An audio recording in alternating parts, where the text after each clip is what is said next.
جس جگہ نبی صلی اللہ علیہ وسلم بھیجے گئے تھے، ذرا سے اس کے حالات کو سمجھیے گا۔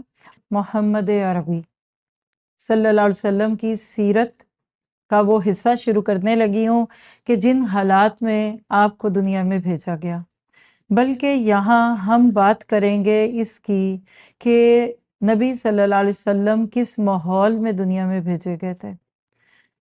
پچھلے پارے کے آخر میں ہم نے دیکھا کہ ابراہیم علیہ السلام اور اسماعیل علیہ السلام سے اللہ نے اپنا گھر بنوایا، اور جب گھر بن رہا تھا تو ان کی زبان پہ دعائیں تھیں۔ یہ میرے چند چھوٹے چھوٹے جملے لکھا بھی کریں، صرف مجھے دیکھنے سے فائدہ نہیں ہوگا، آپ دیکھیں گے یہ باتیں آپ کو کسی تفسیر میں نہیں ملیں گی۔ یہ لائف جب کنیکشن ہوتا ہے ایک استاد کے ساتھ بیٹھ کر سننے کا، تو اس سے آپ بہت کچھ سیکھ لیتے ہیں۔ تو نبی صلی اللہ علیہ وسلم کی امت کو ایک پیغام اس صورت میں، اس پارے میں جو ملنے والا ہے وہ کیا ہے کہ تمہارے نبی، پیارے نبی محمد رسول اللہ صلی اللہ علیہ وسلم جب دنیا میں بھیجے گئے تھے تو کیا اندھیروں کا دور تھا؟ پچھلے پارے کے اینڈ پہ ہم نے سنا کہ ابراہیم علیہ السلام نے اسماعیل علیہ السلام کے ساتھ مل کر اللہ کا گھر بنایا، اور پھر دعائیں بھی مانگیں، اور انہی دعاؤں کا نتیجہ تھا کہ اللہ نے نبی صلی اللہ علیہ وسلم کو بھیجا۔ پورے عرب میں دین ابراہیمی قائم ہوا۔ میں آپ کو اب نبی کی سیرت کو پیچھے لے کے جا رہی ہوں تاکہ آپ دیکھیں کہ ہمارے پیارے نبی کا تعلق ابراہیم علیہ السلام سے کیسے جڑتا ہے۔ کیوں آپ نے کہا کہ میں اپنے باپ ابراہیم کے دین پہ ہوں اور میں اسی ملت کو فالو کرتا ہوں؟ تو حضرت ابراہیم علیہ السلام نے توحید کی دعوت دی، ان کے نقش قدم پہ اسماعیل علیہ السلام نے بھی دی، لیکن افسوس کی بات ہے کہ دین ابراہیمی عرب میں زیادہ دیر نہیں ٹھہرا۔ پورے ملک میں پھر سے بت پرستی پھیل گئی، لوگ اللہ تعالیٰ کے ساتھ ساتھ مورتیوں کو پوجنے لگے اور ان کو اللہ تک پہنچنے کا وسیلہ سمجھنے لگے۔ ان کا عقیدہ کیا تھا کہ یہ مورتیاں، یہ بت اللہ کے ساجی اور ہمارے سفارشی ہیں۔ دو لفظ لکھ لیں، ہمارے سفارشی اور اللہ کے ساجی ہیں، اور تیسرا لفظ حاجت روا اور مشکل کشا ہے۔ چنانچہ وہ مصیبتوں میں انہی کو پکارتے، فریادیں بھی انہی سے کرتے اور مرادیں بھی انہی سے مانگتے۔ کیا آج امت مسلمہ میں کچھ ایسا ہی تو نہیں؟ کوئی نام کا خود کو جو مسلمان کہتا ہے وہ کبھی اپنے آپ کو مشرک نہیں کہے گا۔ آج ہم بڑی رونق سے کہتے ہیں مشرکین مکہ، کفار مکہ، اگر ان کے منہ پہ جا کر کوئی ان کو بھی کہتا تو وہ بھی اس سے برا مانتے، لیکن لوگوں کے اعمال میں شرک آنے لگتا ہے۔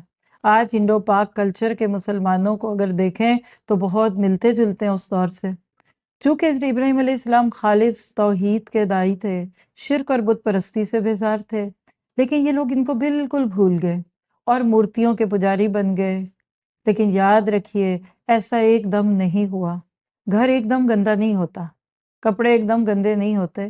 تھوڑی سی گندگی کو اگر اگنور کر دیا جائے اور پھر گندگی پہ گندگی پھیلتی رہے تو پھر ایک وقت آتا ہے یہ بھی بھول جاتا ہے کہ کبھی گھر صاف تھا۔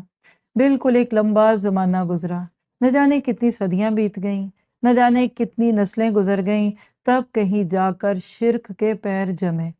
جس طرح کسی معاشرے میں توحید کا پیغام دینا مشکل ہوتا ہے نا، وقت لگتا ہے، نسلیں کھپ جاتی ہیں، اسی طرح سے شرک بھی اور برائی بھی ایک دم نہیں آتی۔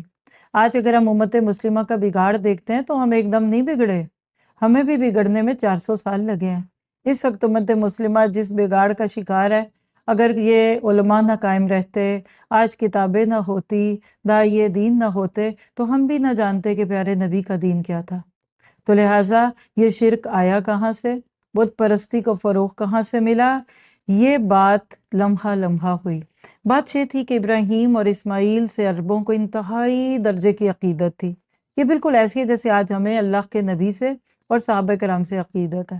جب قومیں اور امتیں ماضی کے بزرگوں اور ماضی کے رہنماؤں اور انبیاء کرام سے عقیدت تو بہت رکھیں لیکن ان کے پیغام کو بھول جائیں تو شرک آنے لگتا ہے۔ تو چونکہ عقیدت تھی اور کعبہ انہی دونوں کے ہاتھوں سے تعمیر ہوا تھا، اس لیے ان کو کعبہ سے بھی بہت محبت تھی۔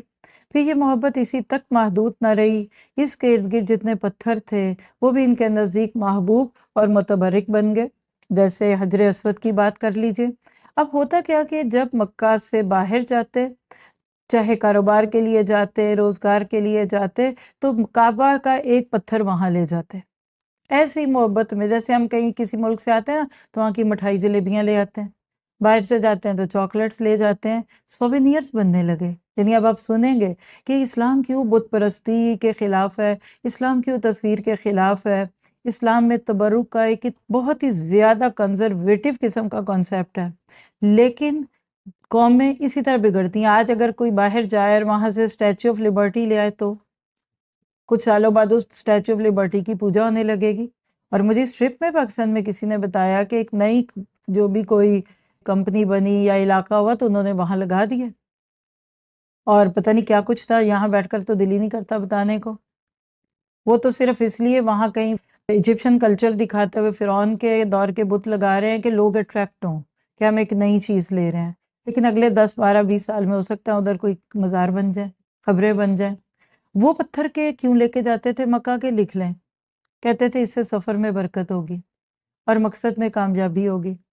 پھر بات یہاں تک بھی نہیں رکی، جو لوگ مکہ سے کچھ دور رہتے تھے وہ بھی کعبہ کے پاس سے پتھر اٹھا اٹھا کر لے گئے اور اپنے ہاں نصب کر دی، یہاں کے پتھر ادھر جانے لگے اور وہاں نصب ہونے لگے، اور پھر وقت کے ساتھ لوگوں نے ادھر بھی ان پتھروں کا طواف شروع کر دیا، کیونکہ جی ایک مکہ سے آئے ہیں۔ سمجھ آ رہی ہوگی آپ کو؟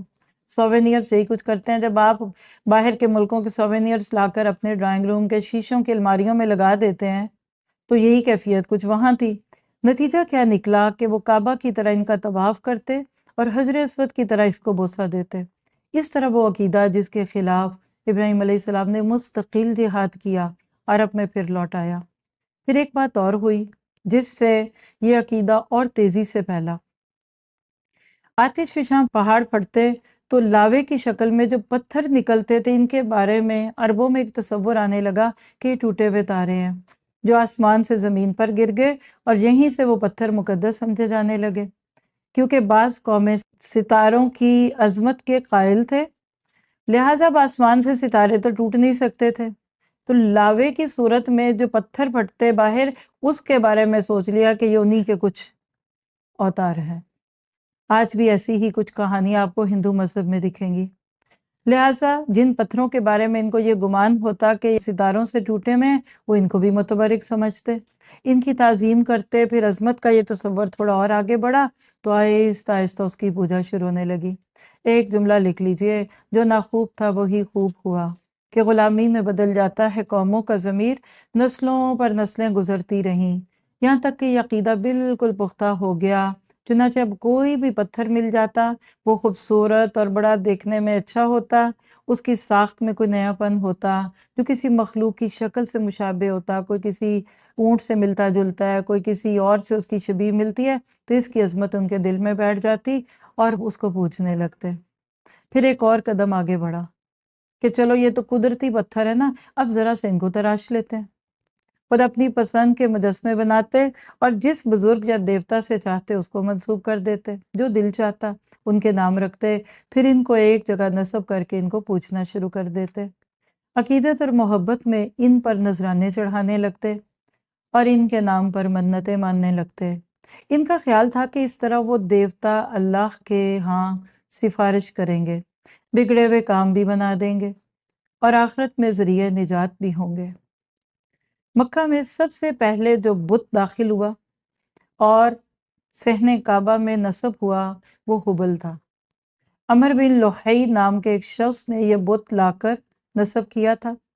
کہیں سفر کر رہا تھا، راستے میں ایک مقام سے گزرا، دیکھا کہ لوگ ایک مورتی کو پوج رہے ہیں، اس کو یہ منظر بڑا خوبصورت لگا، اور یاد رکھیے شرک کے مظاہر بڑے خوبصورت ہوتے ہیں۔ آج بھی انڈین موویز کے اندر لوگ ان کی ہولی اور ان کے اس طرح کے مناظر دیکھ کر بڑے خوش ہوتے ہیں، انہوں نے اپنا آدھا مذہب فلموں سے دکھا دیا۔ نتیجہ کیا ہوا کہ لوگوں کو اسلام کے ریچولز تو اتنے نہیں معلوم جتنے دوسروں کے پتہ۔ چنانچہ جب یہ اس کو اچھا لگا، کہنے لگا سنو ان مورتیوں میں سے ایک مورتی مجھے بھی دے دو، ہم اسے یہاں سے لے جائیں گے اور ہم بھی اس کی پوجا کریں گے۔ لوگ تو خوش ہو گئے، وہ مورتی لے کر مکہ میں آ گیا، اور پھر وہ گھر خانہ کعبہ کو ابراہیم اور اسماعیل نے پاک کیا تھا، صفائی کی تھی، رفتہ رفتہ اس میں مورتیاں آنے لگیں۔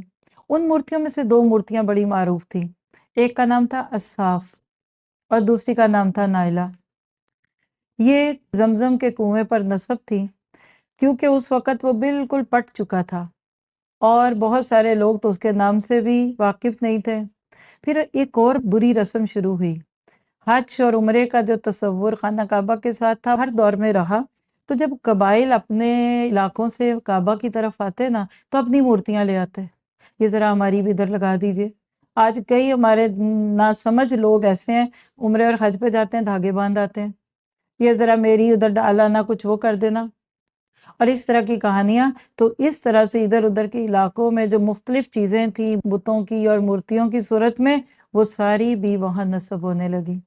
اب آپ کا تھوڑا سا ذہن تو بن گیا نا، اللہ کا وہ گھر جس کو توحید کے نام پہ بنایا گیا تھا، جس کے اندر اللہ تعالیٰ نے اتنی محنتوں اور کہہ لیجئے قربانیوں کا رنگ ڈالا تھا، وہ لوگوں کی خواہشوں کی نظر ہو گیا۔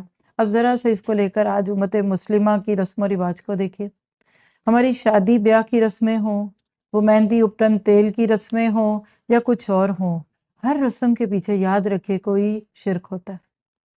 وہ پیلا رنگ پہنا دیتے ہیں اس سوچ کے ساتھ کہ پیلی دیوی یعنی بہار کی دیوی کو خوش کریں گے، اس لڑکی کو بہت ہی خوشیاں ملیں گی۔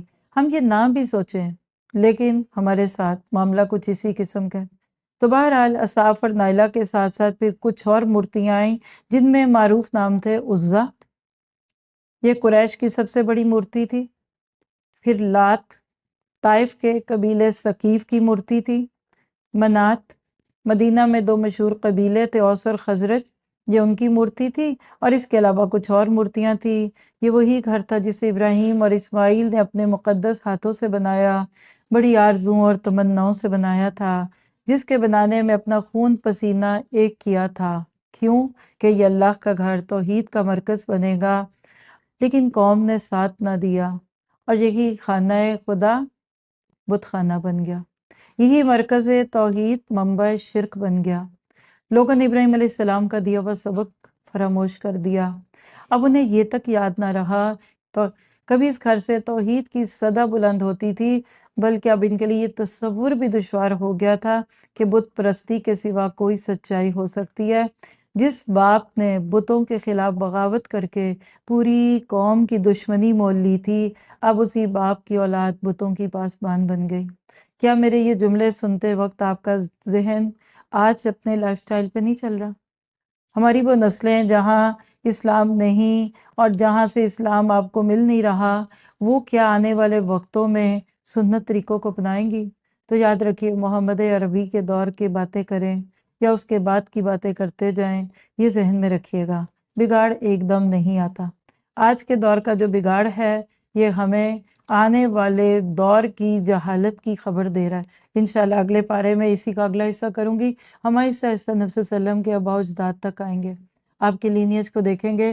لیکن محمد عربی کا یہ پیغام جو آپ کو مجھے اس جگہ ملا، یہ آپ کو مجھے کس بات کی خبر دے رہا ہے کہ ہم نے اس بات کو لے کر بہترین طریقے سے اٹھنا ہے۔